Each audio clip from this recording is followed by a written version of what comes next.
Respect and gratitude, everybody. I want to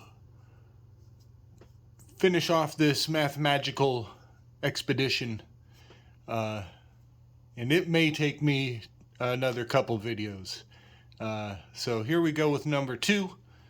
Welcome back. We got left off, talking about the periodic table and how words have numerical encodes that reflect back onto deep archetypes, and the archetypes themselves have their cultural nuance.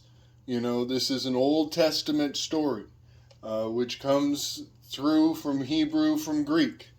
And I just want to put a little more cultural context. I mean, right here, if you saw the video on the 4 crosses, the 3 crosses, and the 4th cross being the Ankh, those crosses are present here.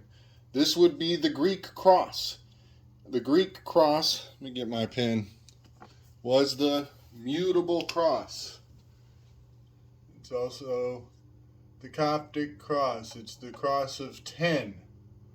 The Desa Cruza, something like that. But that's the symbol for 10. X means 10 in Greek, and it counts 1 through 9. But that is the nature of this cipher. Because Greek used gematria, it's a very close correlation to the Greek cipher. So I give this much more of a Greco cultural context. And over here we have the septenary cipher, and I give this one a Hebrew, Judeo significance, and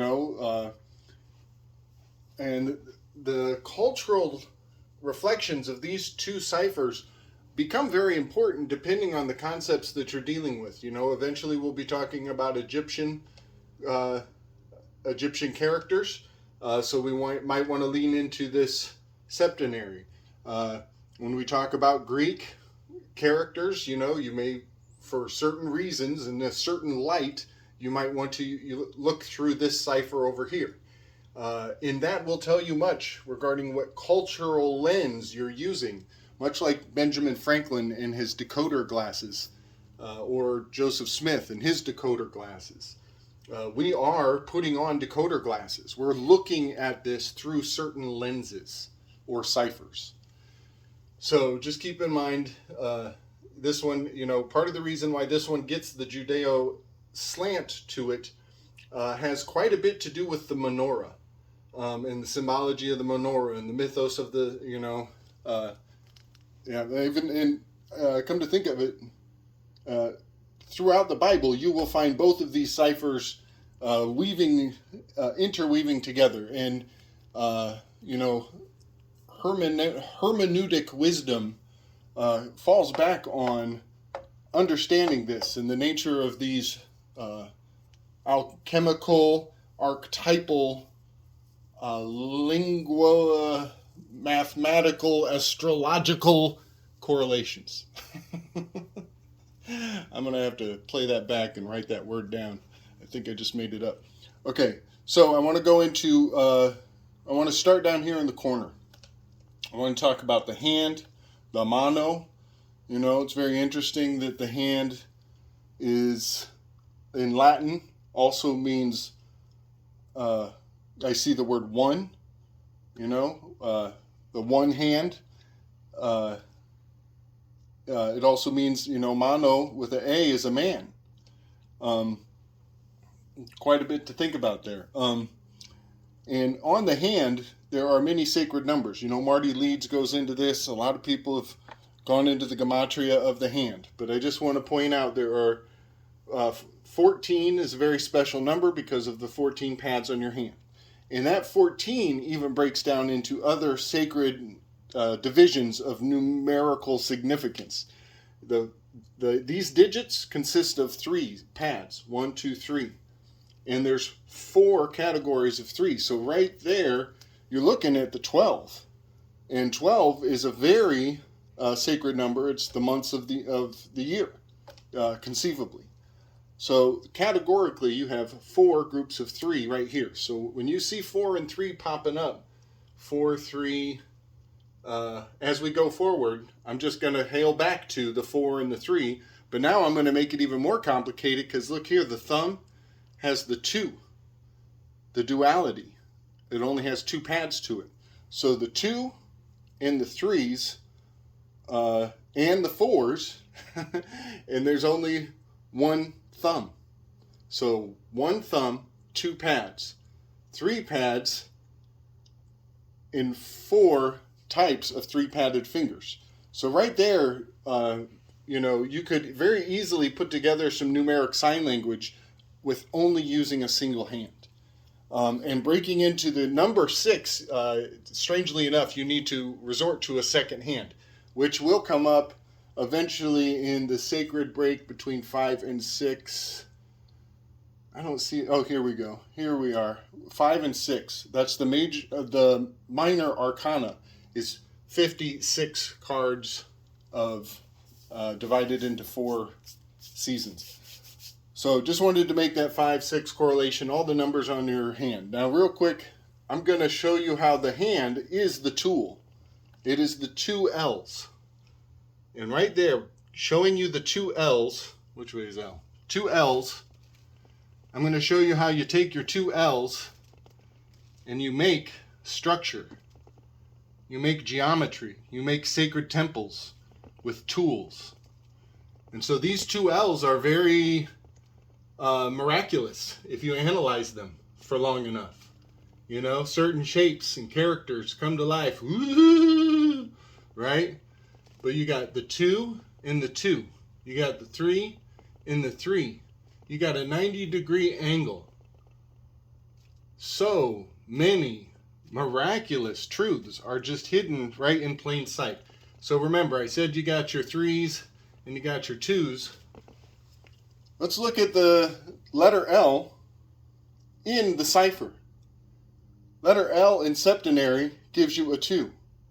Letter L in ordinal gives you a 3. 2s and 3s. Your 2 L's. 2 L's could represent 33. It could represent 22, depending on your cipher. And when you add those together, you get 55. So these are the tools of math magic. And there are reasons why they're sacred. There's reasons why they're special.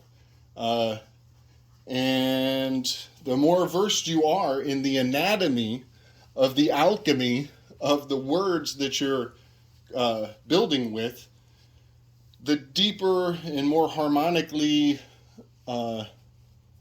affluent you can become in the spiritual world. So I just want to point out, these harmonies, as much as they seem like 2 completely different ciphers, they will have truth in both lenses. And you can overlap the 2 lenses at the same time and see into a whole nother 4th, 5th dimension, which we'll get into maybe another day, double-ciphered numeric codes. But I'm not going to do that right now.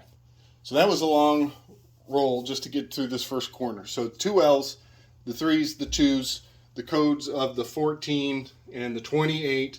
You add 28 together, you get 2 and the 8, you get the 10. 10 fingers becomes the 1 again. 10 reduces to 1. So that's just a little glimpse of how the one hand and all the hidden fractals inside of the one come to light in understanding where math came from. It is divine. We were made in the image of God. And there's so many proofs of that, it's blinding. So let's talk about the word no. And let's talk about the scene where Neo experiences apotheosis. When he wakes up and sees through the walls, he sees the writing on the walls, both Strophodon, alphanumeric, even pictographic code in every single thing. And that, I believe, and he had glasses on. by the way, which is They Live. When in the movie They Live, they put on the glasses, they could see through reality. So I want to point out that Gematria is much like the glasses from They Live. Actually, I'm thinking about that scene. Maybe he didn't have glasses on. But the glasses they wear in the Matrix, to me, are the They Live glasses that help see the code. So that's the lens that I'm talking about with these ciphers. So you take the letters N and O, and you run them through. I'm going to do ordinal first. So my top codes will be ordinal, and my bottom codes will be septenary. Which I never finished my point on. So this is the Coptic cross. This one is, I believe, even though I know I put the Israelites in Ethiopia, I'm going to say this one is a little more of the Ankh. A little more of that occulted, cast out, the Tower of Babylon and the bloodline of Cain, the exiled quadrant. Just wanted to finish that thought.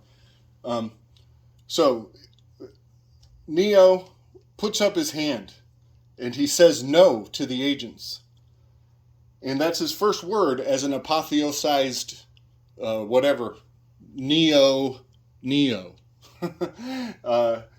And so let's do the math. We got the 5 and the 6, N and the O when you run it through ordinal, and you get the 1 and the 2 when you run it through septenary. And I just want to point out, we have time and space. We have that transcendence, the 5 to the 6, where a new hand is brought forth. A new 1 is incorporated. And 1 and 2, that's the very beginning. That's the initiation of the sequence.